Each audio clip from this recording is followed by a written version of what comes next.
Welcome back guys, I'm Unrag and this is my third video of logic building using patterns. Today I'm going to elaborate the program for triangular pattern containing spaces. As I have noticed, many of my fellow mates tend to stumble upon errors in this pattern. Let's go check it out.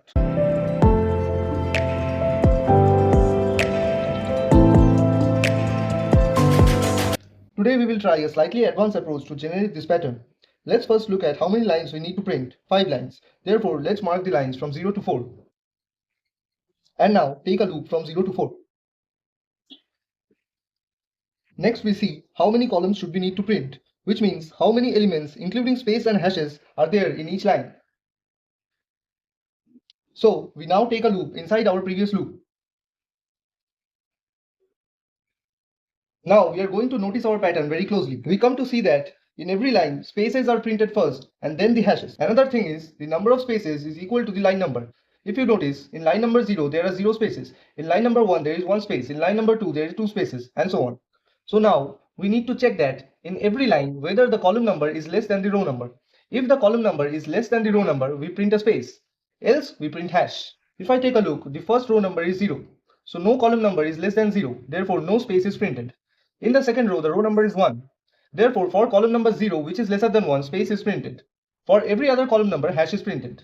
Once I come in row 2, column 0 and 1 are lesser than 2. Therefore, space is printed for these two. After that, hash is printed, and so on. So now, we put this condition inside our loop, and that would look like.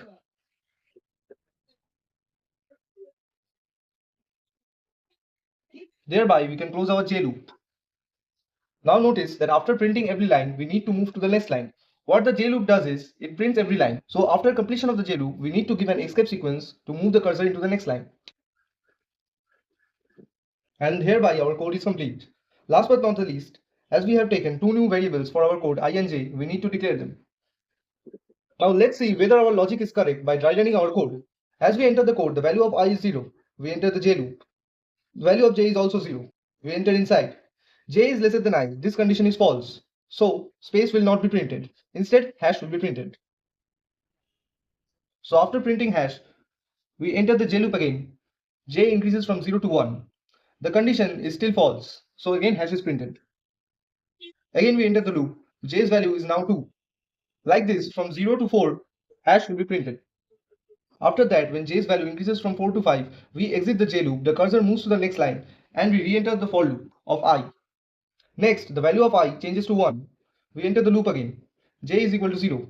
J is lesser than I. That means 0 is lesser than 1. This condition is now true. So, space is printed at first.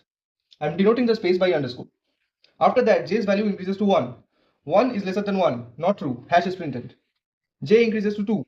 2 is lesser than 1. Not true. Again, hash is printed. Like this, hash is printed 4 times. As j's value increases to 5, we move again out of the j loop.